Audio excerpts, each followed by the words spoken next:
Bienvenue à toutes et à tous au cours d'introduction à la démarche scientifique de recherche.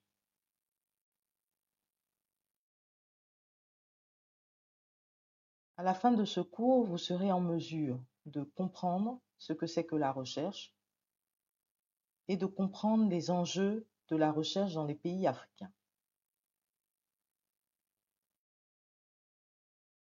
Notre cours va s'articuler autour du plan suivant.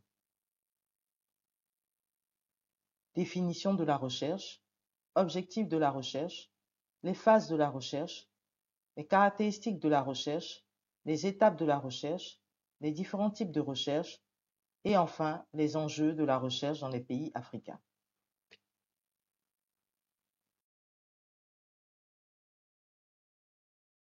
Alors, nous allons ensemble définir la recherche à travers ce cas de figure. Donc, Dr Kwame, médecin au service de pédiatrie du CHR de Korogo, constate la recrudescence des cas de rougeole. Dr Kwame demande au personnel les informations nécessaires en vue d'identifier les facteurs qui ont influencé le problème et effectue un recensement des écrits à ce sujet. Dr Kwame identifie alors le problème et émet des hypothèses. Dr Kwame construit un questionnaire pour collecter les informations nécessaires. Dr Kwame réalise des entretiens avec les autres prestataires de santé et les mères des enfants. Dr Kwame analyse les données obtenues, interprète les résultats à la lumière des hypothèses et tire ses conclusions. Donc, dans l'exemple précédent, Dr Kwame suit une séquence d'étapes ordonnées, donc systématiques.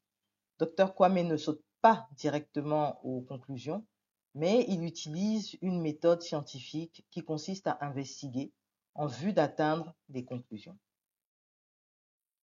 Nous pouvons donc définir la recherche scientifique comme un processus dynamique, ou une démarche rationnelle qui permet d'examiner des phénomènes, des problèmes à résoudre et d'obtenir des réponses précises à partir d'investigations.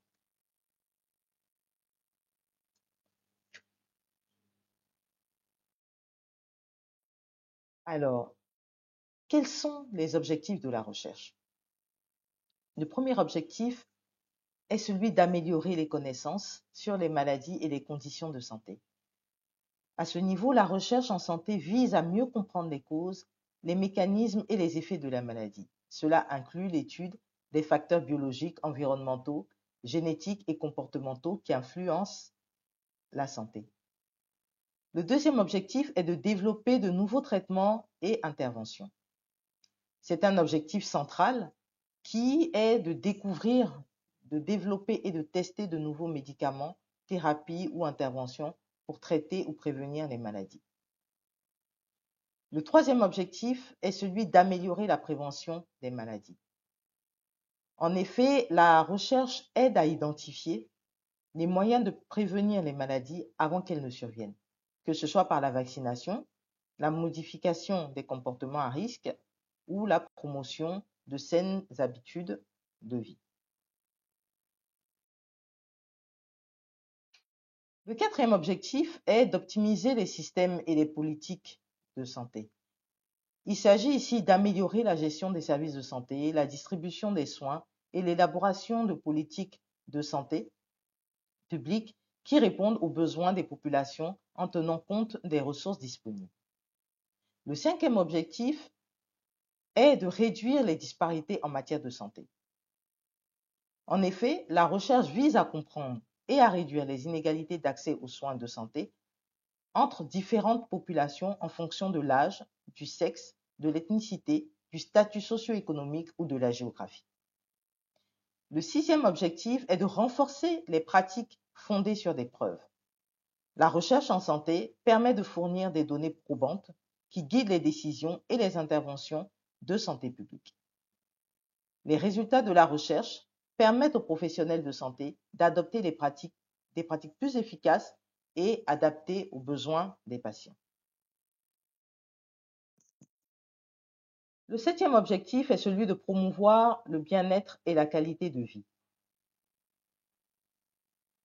Il s'agit ici de trouver des solutions qui améliorent la qualité de vie des personnes vivant avec des maladies chroniques, des handicaps ou d'autres conditions affectant leur santé physique ou mentale. Le huitième objectif est d'évaluer l'impact des interventions de santé. Il faut savoir que la recherche en santé évalue l'impact des différentes interventions, politiques ou programmes de santé pour déterminer leur efficacité, leur coût et leur applicabilité à grande échelle. Le neuvième objectif est de répondre aux défis émergents en santé. La recherche doit également être réactive face aux nouvelles menaces pour la santé, comme les épidémies ou les pandémies, les changements environnementaux ou l'émergence de nouvelles maladies. Enfin, elle doit contribuer au développement de nouvelles technologies en santé. La recherche en santé encourage l'innovation technologique, que ce soit à travers de nouveaux outils de diagnostic, de nouveaux dispositifs médicaux ou l'intégration de la technologie numérique dans les soins de santé tels que la télémédecine, l'intelligence artificielle. Quelles sont les caractéristiques de la recherche en santé? Alors, ce qui est très important, c'est que la recherche est basée sur le travail d'autrui. Effectivement, pour mener des recherches, nous faisons de la revue documentaire, de la revue de la littérature. Nous recensons les écrits d'autres personnes qui ont eu à travailler sur la thématique. La recherche est reproductible. Ce qui a été fait dans un pays X peut être reproduit dans un pays Y, en adaptant bien sûr au contexte local. Elle est systématique. Elle génère de nouvelles connaissances et questions. Elle est généralement une activité apolitique menée pour améliorer le bien-être et la santé des populations. Elle ne s'inscrit pas dans un processus linéaire et elle observe une démarche itérative.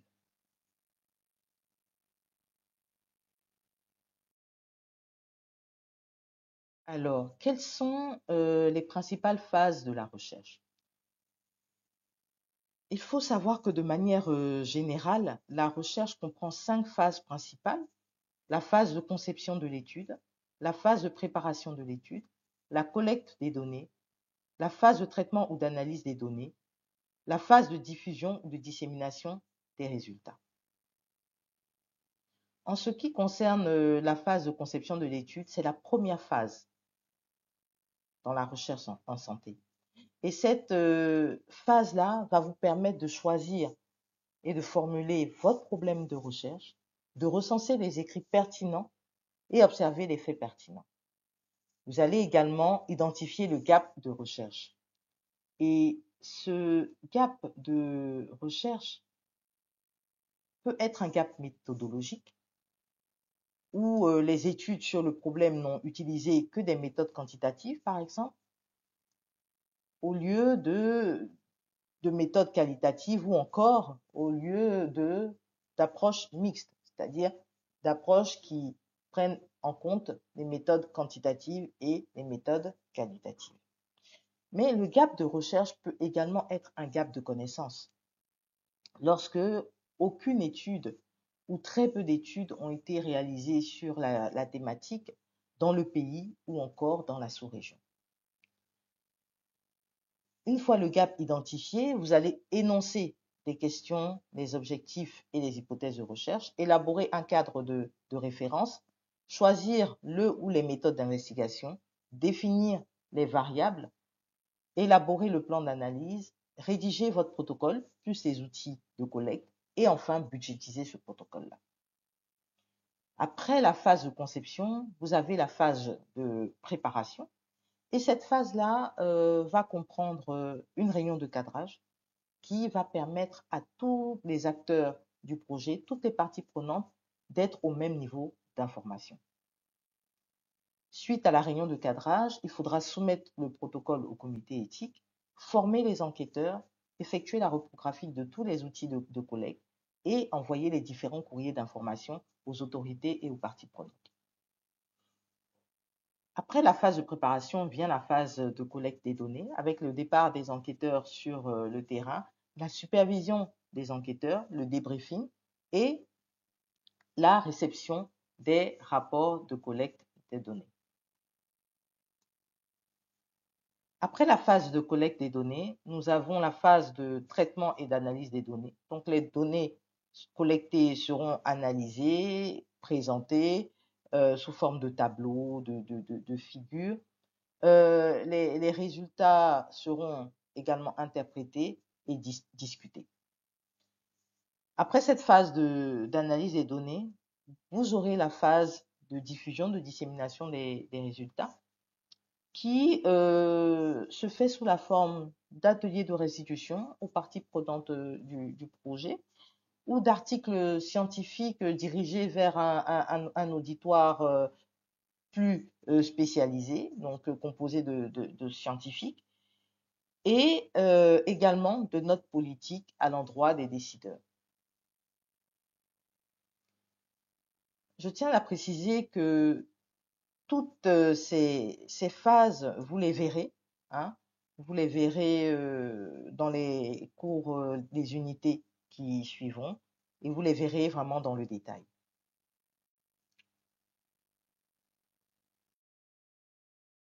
Alors, quels sont les types de recherche en santé?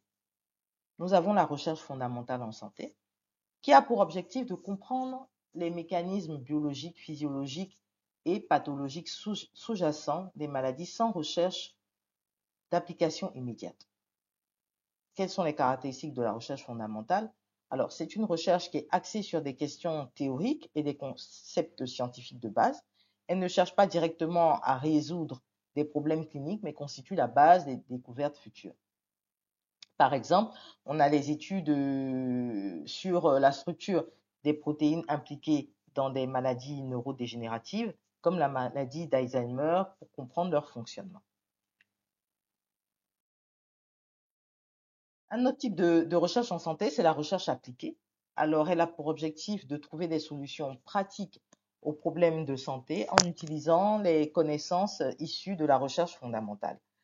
Alors, ces caractéristiques principales sont que cette recherche est axée sur l'innovation et la résolution de problèmes spécifiques de santé. Elle vise à transformer les découvertes théoriques en interventions pratiques, comme des traitements, dispositifs médicaux ou diagnostics. Comme exemple, on a le développement d'un nouveau vaccin basé sur des études fondamentales du système immunitaire.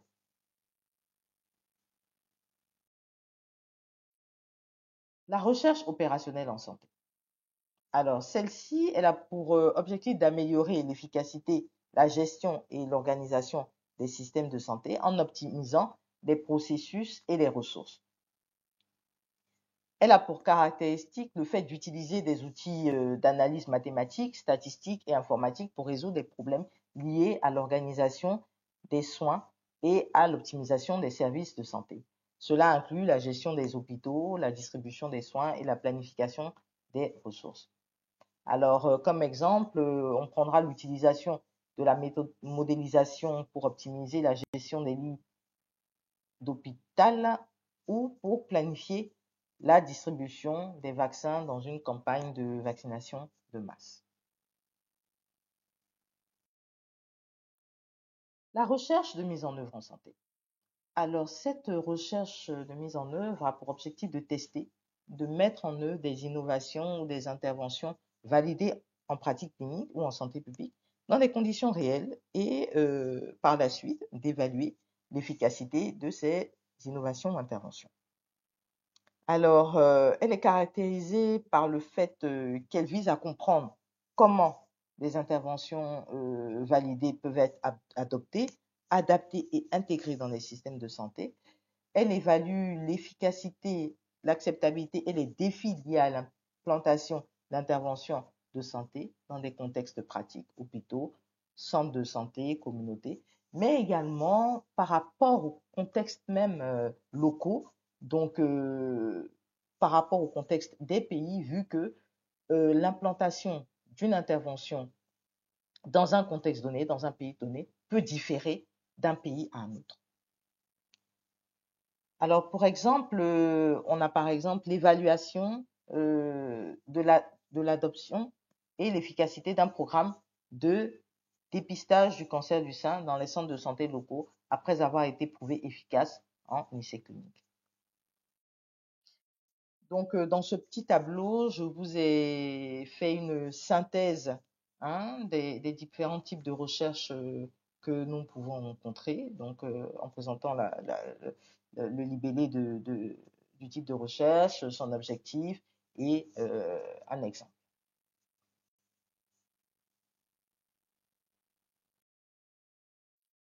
Alors, nous allons à présent aborder les enjeux de la recherche dans les pays africains. Alors, il faut savoir que les pays africains rencontrent de nombreux défis en matière de recherche. D'abord, on observe un contraste entre la charge morbide et la faiblesse de la recherche. En effet, l'Afrique fait face à d'importants défis sanitaires avec une charge de morbidité élevée et paradoxalement, la recherche scientifique essentielle pour trouver des solutions à ces problèmes reste faiblement développée. Ce contraste souligne l'urgence d'investir dans la recherche pour améliorer la santé publique sur le continent. Comme autre défi, les chercheurs africains représentent moins de 5% du potentiel mondial. Donc, malgré un vivrier de talent en Afrique, l'Afrique ne compte qu'une faible proportion de chercheurs à l'échelle mondiale. Ce chiffre alarmant dénonce le manque d'opportunités et de soutien offert aux scientifiques africains, ce qui entrave le développement de la recherche sur le continent. On a également le faible financement de la recherche par les États, entraînant une asymétrie de financement entre les pays en développement et les pays développés. Donc le manque d'investissement des États africains dans la recherche creuse un fossé financier important entre les pays en développement et les pays développés. Cette disparité limite les capacités de l'Afrique à mener des recherches de pointe et à innover. On a également une absence de culture de la recherche. Donc, au-delà des moyens financiers, l'Afrique souffre d'un manque criard de culture scientifique et de valorisation de la recherche. Il est crucial de promouvoir l'importance de la recherche dès le plus jeune âge et d'encourager les carrières scientifiques pour stimuler l'innovation et le développement.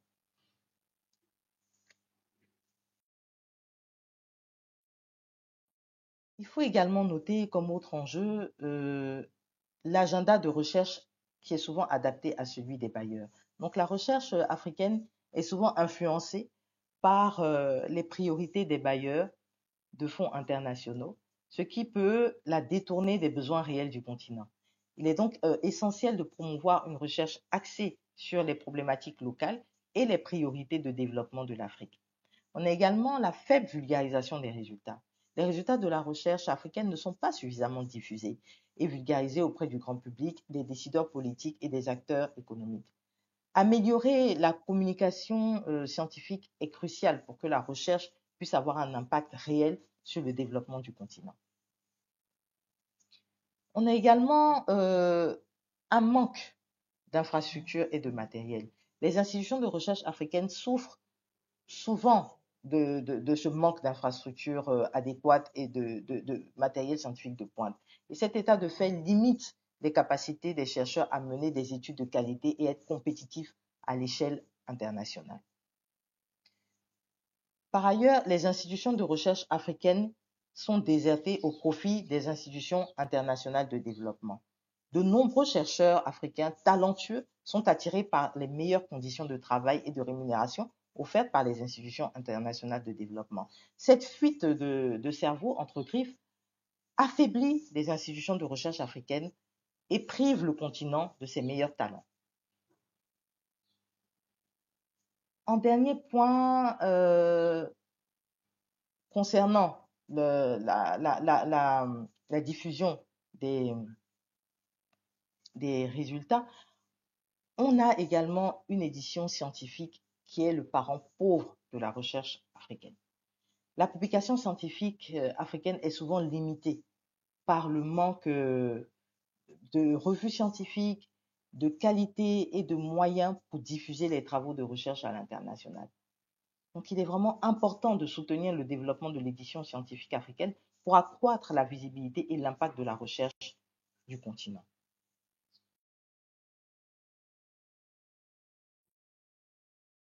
Alors, au niveau du financement, comme on l'avait dit au préalable, les financements de la recherche proviennent le plus souvent des sources étrangères.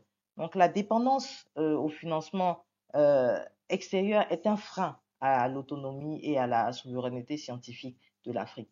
Selon l'UNESCO, moins de 0,5% du PIB de l'Afrique est consacré à la recherche et au développement, contre plus de 2% en moyenne dans les pays de l'OCDE. Cette dépendance aux bailleurs de fonds étrangers peut influencer les orientations de la recherche et la détourner des priorités du continent. On a également un problème de qualification des chercheurs. Le manque d'investissement dans la formation et le développement des compétences des chercheurs africains limite leur capacité à mener des recherches de haut niveau et à publier dans des revues internationales de renom. Un rapport de la Banque mondiale estime que seulement 35% des chercheurs africains ont un doctorat, contre plus de 70% dans les pays de l'OCDE. Donc vous convenez avec moi qu'il y a vraiment nécessité de renforcer les capacités des chercheurs africains. En dernier point, il faut noter la pénurie et la mauvaise répartition des chercheurs sur l'étendue du territoire.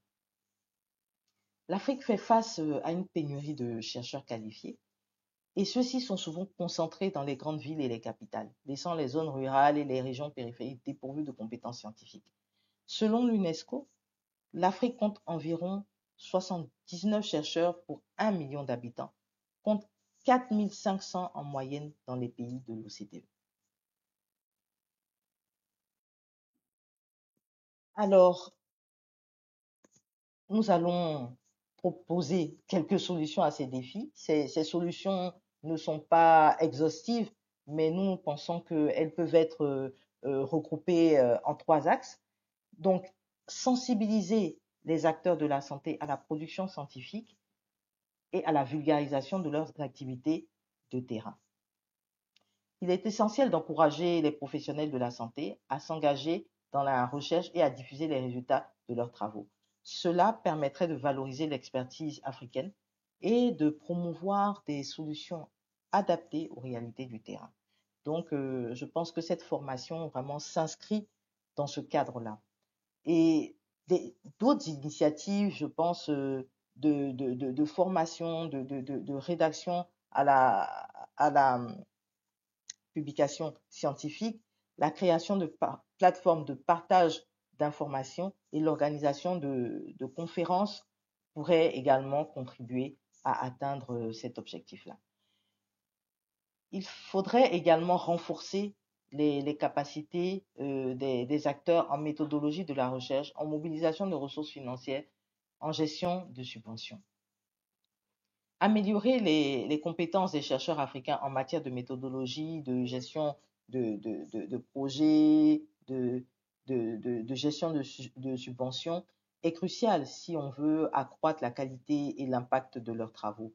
Des programmes de formation, des bourses d'études, des mentorships pourraient être mis en place pour renforcer les capacités des chercheurs. Alors, comme troisième solution, il serait également important de renforcer les collaborations sud-sud entre institutions de recherche. Donc, il faudrait favoriser ces échanges-là, ces collaborations entre les institutions de recherche africaines pour permettre de mutualiser les ressources, de partager les connaissances et de créer également des synergies pour relever les défis communs. Donc la mise en place de réseaux de recherche, l'organisation de conférences conjointes, la création par exemple de programmes de mobilité pour les chercheurs pourrait stimuler ces collaborations. Donc, en conclusion, nous en appelons à une mobilisation collective pour soutenir la recherche en Afrique et en sensibilisant les acteurs de la santé, en renforçant les capacités des chercheurs et en encourageant les collaborations en Sud-Sud, il est possible de créer vraiment un environnement propice à l'innovation et au développement scientifique sur le continent.